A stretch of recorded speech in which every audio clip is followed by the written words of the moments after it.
century, especially the British, but also the Spaniards and the others, were often surprised by Dutch ships, which were faster usually, because they usually were a little bit smaller, and they were half of the in the mid 17th century, half of the merchant ship, half of the warrior ships in the world were Dutch, and over half of all merchant ships were Dutch.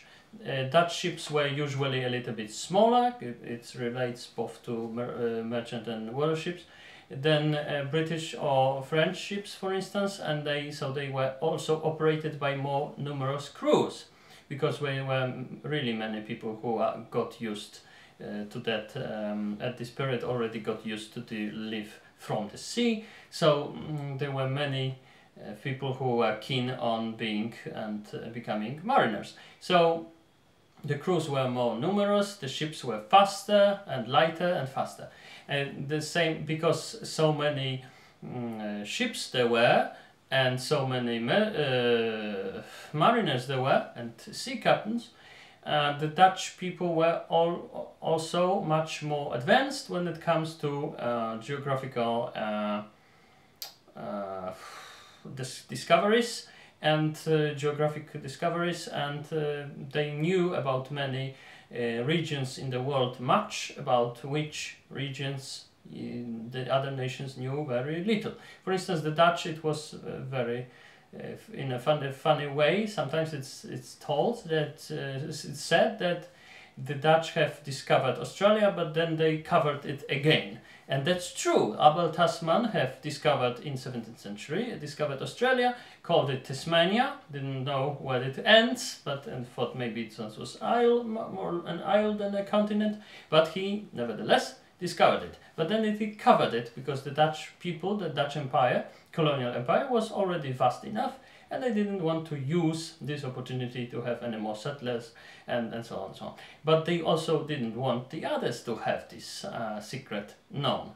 So the British have discovered Australia in the 18th century, almost 100 years later, by of course Mr. James Cook, and they discovered something which was discovered before but never shared with them. And the others never shared with the others either. So the Dutch people, the Dutch mariners were, the crews were numerous, the ships were lighter, and they had better maps. And that's why they could appear out of nowhere and in every minute and every second, just behind the British or the English or French ship, which was very frightening sometimes, and gave them much advantage during sea battles and so on. So this is how the myth of Flying Dutchman started. The myth that it's present in the British legends, and of course, for instance, in the German opera by Wagner, the Fliegende Holländer.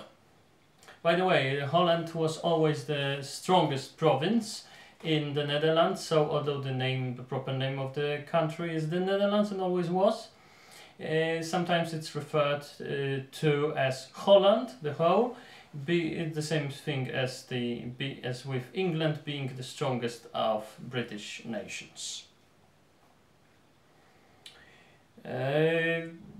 Because the Dutch people had to fight for every meter with the sea, against the sea, they are more ecologically prepared or oriented.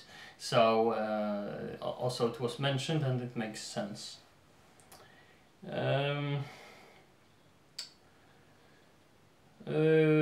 Are the Dutch people irreligious?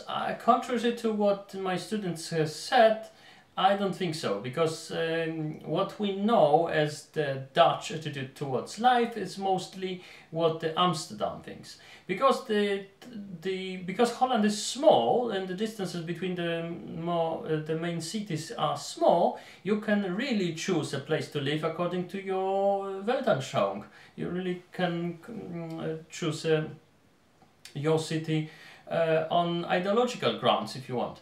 So you can choose the socialist Rotterdam, you can choose the liberal Amsterdam, you can choose a conservative Hague, Den Haag, Hague, you know, the constitutional seat of parliament and so on. The Hague, I think, I don't know. Hague, yes.